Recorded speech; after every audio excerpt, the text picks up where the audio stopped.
For the Honourable Annette King. Thank you, Mr Speaker. My question's to the Minister for Social Development and Employment. Is she satisfied that her programs are working for New Zealanders? Mr Speaker. The Honourable Simon Power. Mr Speaker, yes. For example, approximately 70% of the Community Max program graduates who finished the program have not gone back onto any benefit. The Honourable Annette King. Supplementary question, Mr Speaker. Why should New Zealanders believe the figures the Minister has just given us on the success of her Make Work program, because she's actually given 3 different answers to the number of people staying off benefits going through the program, each time reducing her so-called successes? The Honourable Simon Power. Well, Mr Speaker, as far as I'm aware, I only gave one answer. Katrina Shanks. Thank you, Mr Speaker.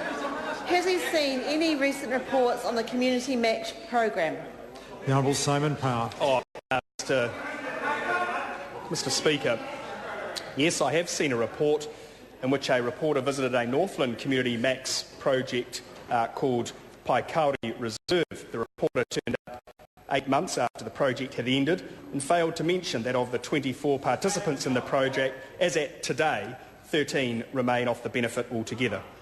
The Honourable Annette King. Speaker, will she provide better information on the success or otherwise of her Make Work schemes, which are costing taxpayers over $100 million, before Bill English commits any more funding, which is likely to be wasted on empty pumpkin patches, tracks to nowhere and abandoned sewing classes?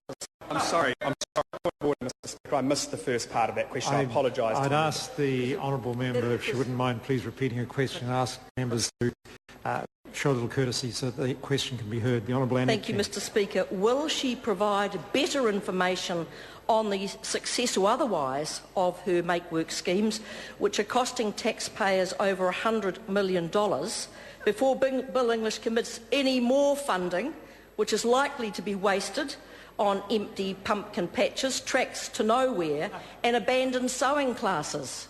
The Honourable Simon Power. Mr Speaker, better information will always come to hand and will be made available, as all information is under various avenues. I've got to say that the list of initiatives that the member opposite lists didn't include 2 gangs in Timaru receiving money through a pilot employment scheme who used the money to upgrade their headquarters when she was Minister of Employment in 1989. The Honourable Annette King. Supplementary question, Mr Speaker. Order.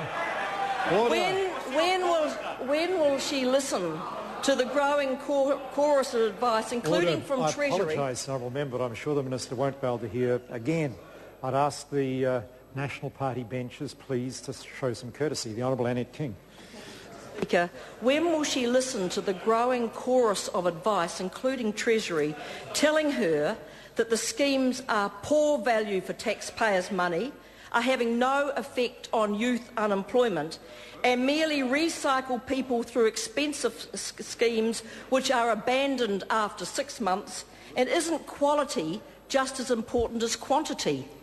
The Honourable Simon Power. Mr Speaker, in fact, these schemes are designed to give people life skills, to get them out of bed in the morning, to give them a commitment to a purpose during the day. It's a $13,000 investment over a 6-month period, which is a lot cheaper than funding someone going on and off an unemployment benefit for the next 10 years, and that is why this government will continue to back the Community Max scheme. The Honourable Annette King.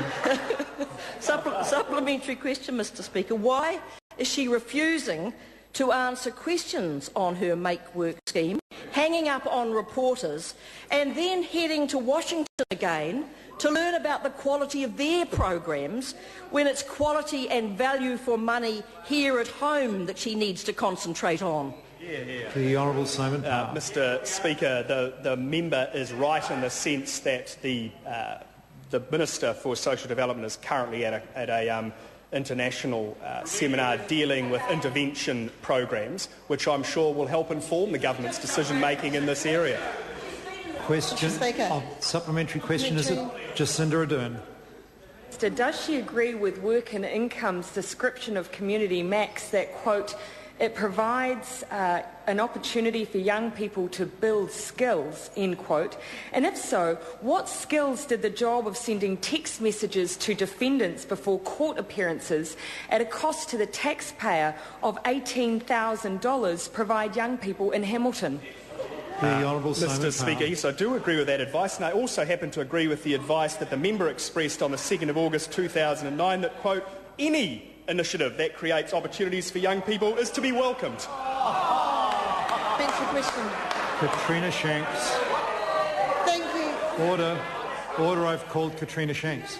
Thank you, Mr. Speaker. To the Minister. What reports has he seen from members of Parliament on Community Max? Honourable Simon Mr. Speaker, Labor members of Parliament clearly see Community Max as having value, as I've just outlined. They've consistently argued for it to be expanded or continued. Nanaia Mahuta said, quote, the Community Max scheme that I have visited in Thames demonstrated positive gains for the communities and individuals concerned.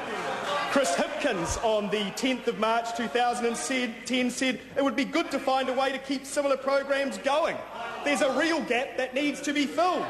And Marianne Street, who I've got to say brings a slightly more intellectual approach to these things, said, quote, it's a step in the right direction. Jacinda Ardern. Question to the Minister. Order. I've called order. Order. I've called Jacinda Ardern.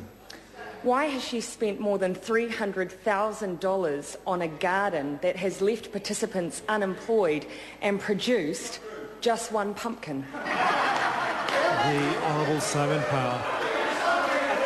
Mr. Speaker. Order. Order. Order. Order. Order. Order, I say to the Labor Party members on this occasion, one of their colleagues asked a question. I'm sure she wishes to hear the answer. The Honourable Simon Power. Mr. Speaker, in fact, the program that the member refers to has not left everybody unemployed. In fact, it's taken a number of those members off the benefit. I should also add that unlike hip-hop tours around the world for $26,000, on this occasion, three visits occurred to the Northland Social Development Services project. They were monitored and a very close eye was kept on it. Question number 5. The Honourable